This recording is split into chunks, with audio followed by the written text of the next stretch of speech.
नमस्कार। हाम्रो निर्णायकमा बस्नुभएका गुरुवर्ग, यस विद्यालयको प्रधानाध्यापक, सम्पूर्ण यहाँ उपस्थित विद्यार्थी साथीहरू, भाइ बहिनीहरू, मेरा प्रदेश साथीहरू, सर्वप्रथम तपाईँहरू यो हाम्रो विज्ञान प्रदर्शनी कार्यक्रममा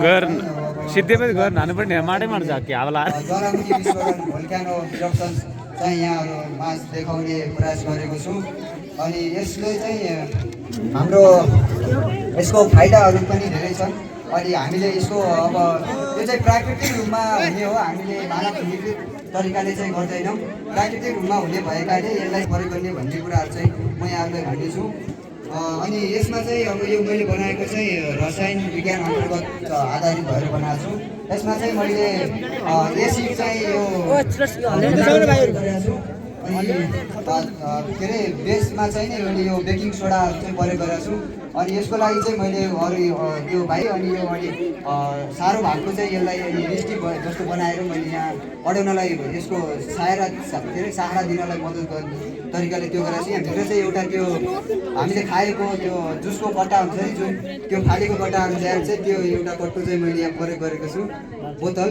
अनि यो भित्र चाहिँ अहिले तपाईँले सोच्नु भयो यो चाहिँ केही लुगा छ कि केही हालेको छ कि भनेर, त्यस्तो केही छैन। मैले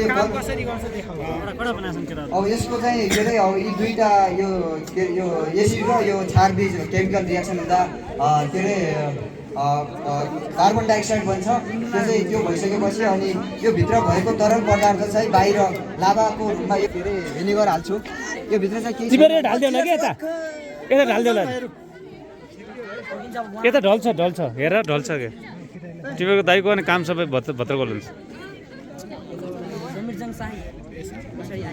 सुरुमा यो हालेको ठिक हुन्छ। यो चाहिँ अब मैले कलर निकाल्नुको लागि यो सुरुमा हालेँ, यो मिक्स गर्नलाई, पछि कलर नआउन सक्छ।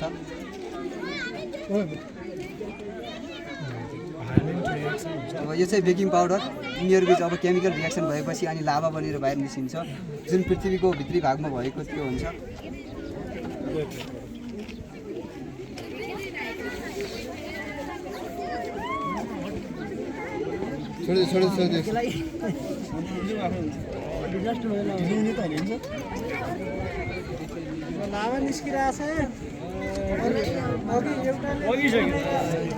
यसरी चाहिँ अब यिनीहरू केमिकल रिएक्सन गरेर लाभा निस्कियो।